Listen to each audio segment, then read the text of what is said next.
Maayong gabi sa tanan, maayong adlaw, December 1, 2025 natay bagong produkto Daisy 7 tanner ni gikag Digos. Pero merong adlaw ginako ni pong Prada karon, so kung gusto testingan aron mapakita sa inyo ang iyang kalidad sa klase sa bugas. Akong gisimot bagong harvest gid ang iyang baho ba. So maayo-ayo mo po ng iyang itsura. Para makita ninyo. So akong gihimo same lang gyapon akong pakita nga demo, testing ko duha ka takos, same ang step sa katong una na akong ipakita sa ako ang primerong vlog. Hugasag ka upat dayon asang isang mayo.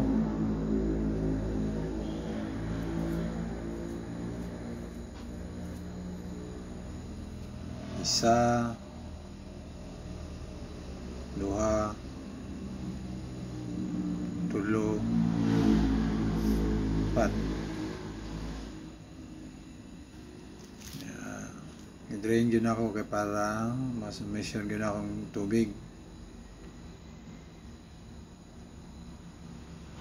Lahi naman po na ako nabantayan.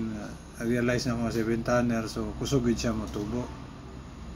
So instead na 1:1, nagpahabol pa ko gamay nga tubig, hapit 1/4 siguro ng cup noodles kung gidungag. Pa-rest pa na ako siya mga 5 minutes. So same gyapon ang ato ang application sa kalayo.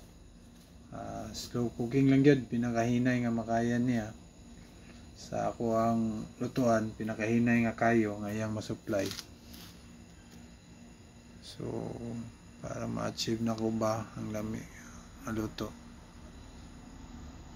Okay.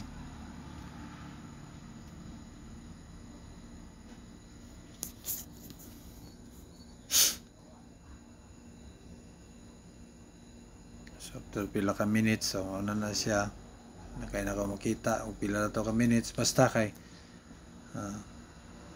isang oras ako nagsugod o saan na ng oras karon.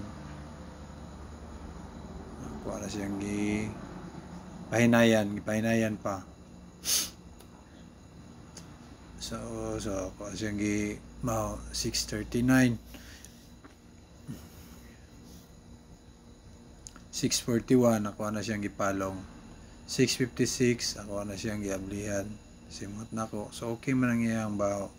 So karon dirita sa kahumukon kung maay bagid siya, testingan na to.